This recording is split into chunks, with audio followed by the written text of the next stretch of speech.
Hello guys, this is Ken from Tanfon. Today we are introduced the EASS system here with 1 megawatt output. So as you see, here is the battery pack we have installed in this container. This is the aircon for the cooling system. It's for cooling. So here one string, total 14 pieces. So total we have 6 strings for both sides. So this side is 3 strings, the other side is also have 3 strings. So all the power will connect to this BMS pack, and then we will output the power to the MPS system. So here's our battery container, and then let's go in to check the inside of container. We are the engineer to testing the whole system.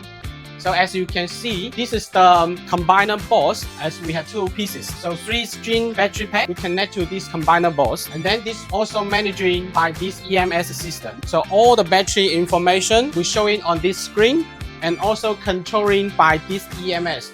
Of course, with this EMS, we also controlling the fire system and the cooling system. And then also we have the light system, and the other side we have also the cooling system. So this is a EMS function we have. And then all the power, the DC power, we're connecting to this PCS. That's why we have 2 pieces. Total is 1 megawatt. This to connecting together to this both sides. And then we will also connecting to the generator and to the load. So next step, I will introduce the output where we connect it. You can see here, each cabinet, we can install 5 pieces of MPPT here, of course. But now we have installed 1, 2, 3, 4 pieces. This is our MPPT controller.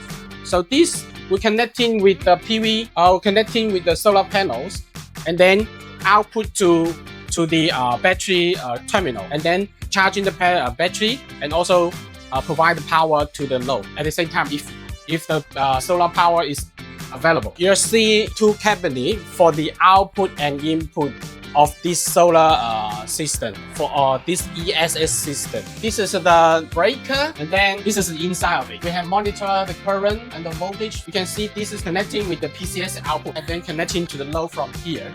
So this is for output. So it is the same thing here, that you can see we have the indicator and the LCD monitor on the top. Then we can see the status of the whole system. We can connect in the generator or the city power from here, and then this will go through this container. It's the input of the PCS. So here we can connecting 1 megawatt power, and then go to the 2 MPS system. So here is the whole thing of the container. So thank you for watching the video. If you need any more information, just contact us. Thank you.